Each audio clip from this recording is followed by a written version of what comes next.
ನಾಳೆ ದಿನಾಂಕ 29/6/2026 ಕಾರ ಹುಣ್ಣಿಮೆಯ ದಿನ ಆದರೆ ಇರ್ತಕ್ಕಂಥದ್ದು.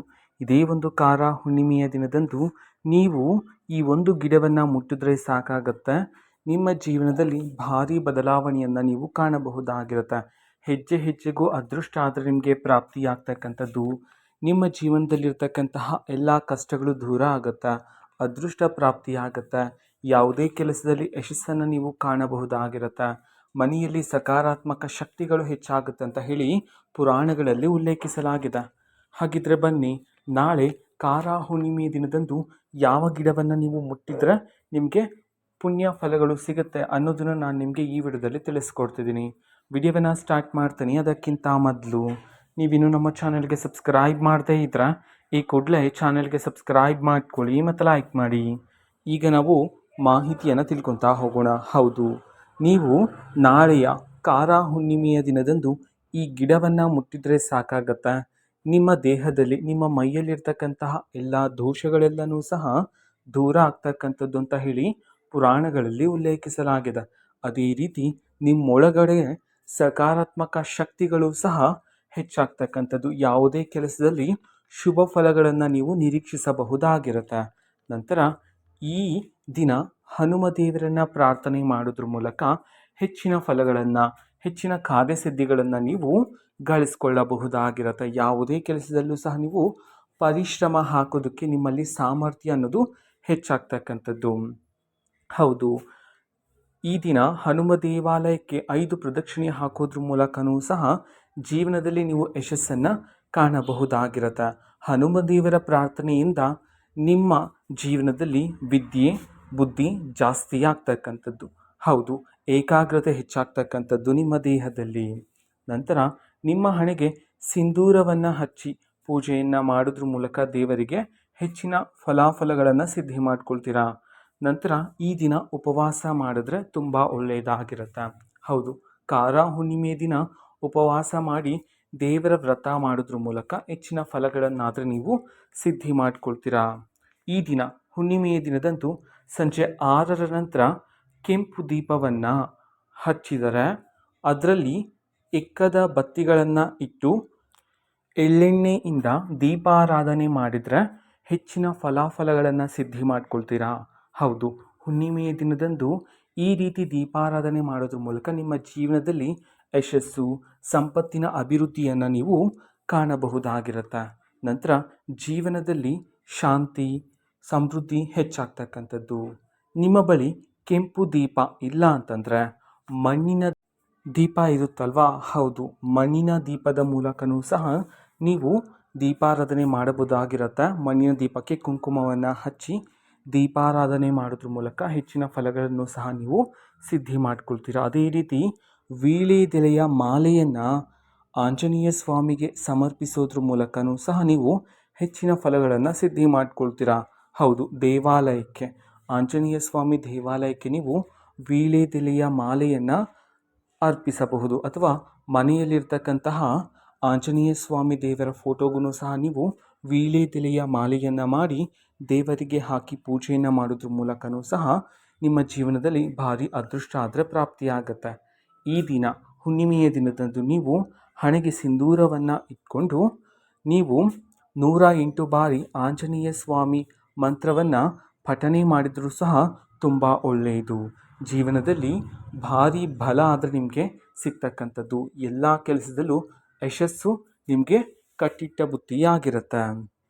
ಹೌದು, ಈ ದಿನ ಸಮುದ್ರ ಸ್ನಾನ ಮಾಡಿದರೆ ತುಂಬಾ ಒಳ್ಳೆಯದು. ಹೌದು, ಪುಣ್ಯ ನದಿಗಳ ಸ್ನಾನ, ಸಮುದ್ರ ಸ್ನಾನ ಮಾಡೋದ್ರ ಮೂಲಕ ನಿಮ್ಮ ದೇಹದಲ್ಲಿ ದೈವಿಕ ಶಕ್ತಿಗಳ ಅನುಗ್ರಹ ಆದರೆ ನಿಮಗೆ ಸಿಗ್ತಕ್ಕಂಥದ್ದು.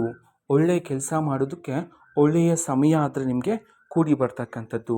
ಸಮುದ್ರ ಸ್ನಾನ ಮಾಡಲು ಈ ದಿನ ಆಗದೇ ಇರೋರಿಗೆ ನೀವು ಸ್ನಾನ ಮಾಡುವ ನೀರಿಗೆ ಸ್ವಲ್ಪ ಕಲ್ಲುಪ್ಪನ್ನು ಬೆರೆಸಿ ಸ್ನಾನ ಮಾಡೋದ್ರ ಮೂಲಕನೂ ಸಹ ನೀವು ಹೆಚ್ಚಿನ ಫಲಗಳನ್ನು ಸಿದ್ಧಿ ಮಾಡ್ಕೊಳ್ತೀರಾ.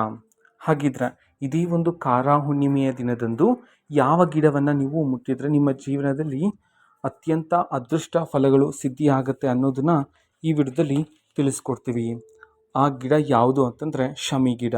ಹೌದು, ಶಮಿ ಗಿಡವನ್ನು ನೀವು ಈ ದಿನ ಪ್ರಾರ್ಥನೆ ಮಾಡೋದ್ರ ಮೂಲಕ, ಶಮಿ ಗಿಡವನ್ನು ಮುಟ್ಟೋದ್ರ ಮೂಲಕ ಹೆಚ್ಚಿನ ಫಲಗಳನ್ನು ನೀವು ಸಿದ್ಧಿ ಮಾಡ್ಕೊಳ್ತೀರಾ.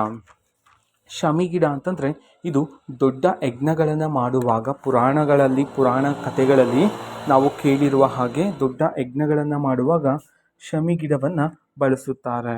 ವನವಾಸದಲ್ಲಿದ್ದಾಗ ಶ್ರೀರಾಮರು ಸಹ ಶಮಿ ಗಿಡದ ಕೆಳಗಡೆ ವಿಶ್ರಾಂತಿಯನ್ನು ಪಡೆದಿದ್ದರು. ಹಾಗೆ ಶಮಿ ಗಿಡಕ್ಕೂ ಸಹ ಪೂಜೆಯನ್ನು ಸಹ ಮಾಡಿದ್ರು ಅಂತ ಹೇಳಿ ಪುರಾಣಗಳಲ್ಲಿ ಉಲ್ಲೇಖಿಸಲಾಗಿದೆ. ನಂತರ ಪಾಂಡವರು ಸಹ ಶಮಿ ಗಿಡವನ್ನು ಪೂಜೆ ಮಾಡಿದ್ರು. ಹಾಗಾಗಿ ಇಷ್ಟು ಶಕ್ತಿಶಾಲಿಯಾಗಿರ್ತಕ್ಕಂತಹ ಶಮಿ ಗಿಡವನ್ನು ಈ ದಿನ ಕಾರ ಹುಣ್ಣಿಮೆಯ ದಿನದಿಂದ ನೀವು ಸ್ಪರ್ಶಿಸೋದ್ರ ಮೂಲಕ ನಿಮ್ಮ ಜೀವನದಲ್ಲಿ ಭಾರಿ ಬದಲಾವಣೆಯನ್ನು ನೀವು ಕಾಣಬಹುದಾಗಿರುತ್ತೆ. ಎಲ್ಲ ಕೆಲಸದಲ್ಲೂ ಯಶಸ್ಸು ನಿಮ್ಮದಾಗಿರುತ್ತೆ. ಹೌದು, ಶಮಿ ಗಿಡವನ್ನು ನೀವು ಮುಟ್ಟೋದ್ರ ಮೂಲಕ ಜೀವನದಲ್ಲಿ ಗೆಲುವಾದರೆ ನಿಮಗೆ ಸಿಗ್ತಕ್ಕಂಥದ್ದು. ನಂತರ ನೀವು ಈ ಒಂದು ಗಿಡವನ್ನು ಇದೇ ಕಾರ ಹುಣ್ಣಿಮೆಯ ದಿನದಂದು ಮುಟ್ಟೋದ್ರ ಮೂಲಕ ನೀವು ಪವಿತ್ರರಾಗುತ್ತೀರಿ. ನಂತರ ಕೋಟಿ ಪುಣ್ಯಗಳಾದರೆ ನಿಮಗೆ ಸಿಗ್ತಕ್ಕಂಥದ್ದು. ನಿಮ್ಮ ಜೀವನದಲ್ಲಿರ್ತಕ್ಕಂತಹ ದಾರಿದ್ರ್ಯ ಎಲ್ಲನೂ ಸಹ ದೂರ ಆಗುತ್ತೆ. ಶಮಿ ಗಿಡಕ್ಕೆ ನೀವು ಈ ದಿನ 11 ಪ್ರದಕ್ಷಿಣೆಯನ್ನು ಹಾಕಿ ಅದಕ್ಕೆ ನೀರನ್ನು ಹಾಕಿದ ನಂತರ ಒಂದು ದೀಪದಲ್ಲಿ 3 ಬತ್ತಿಗಳನ್ನು ಇಟ್ಟ ನಂತರ ಆ ಒಂದು ದೀಪಕ್ಕೆ ಎಳ್ಳೆಣ್ಣೆಯನ್ನು ಹಾಕಿ 11 ಬಾರಿ ಗಿಡವನ್ನು ಮುಟ್ಟಿ ನಮಸ್ಕರಿಸಿದ್ರೆ ಹೆಚ್ಚಿನ ಫಲಗಳನ್ನು ನೀವು ಸಿದ್ಧಿ ಮಾಡ್ಕೊಳ್ತೀರಾ.